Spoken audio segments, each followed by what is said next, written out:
घर में कलेस के जैसे रेडी हो कोई तले देवे लगले उपदेश के घेरे लागल बसहा अपना खूटा से तुराए हम नई हरवा चलनी रे मोर बौरहवा खिसियाए हम नई हरवा चलनी रे मोर बौरहवा खिसियाए।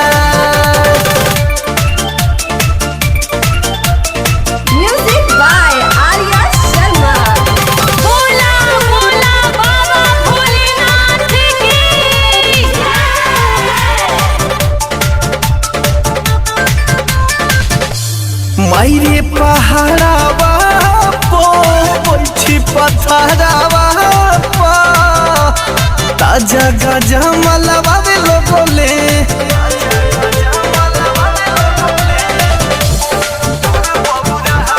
गजबे हाल कोइले अखिया लाल कोइले मोटरी हमार धारावा लोगोले देखी के दूतवा भूतवा अपने में बतियाए हम नई हरवा चलनी रे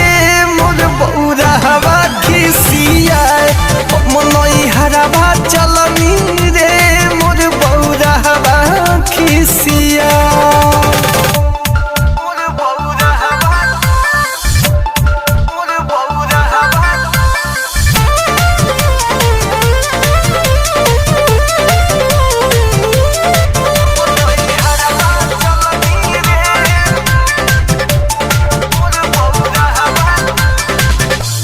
हम ना मानत रहनी जाएला ठानत रहनी सावन हो कही समझावे लगले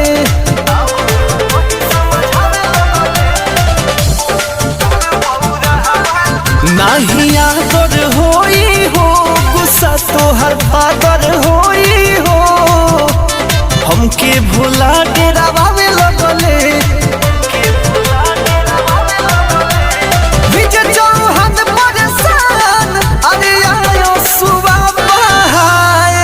नई हरवा चलनी रे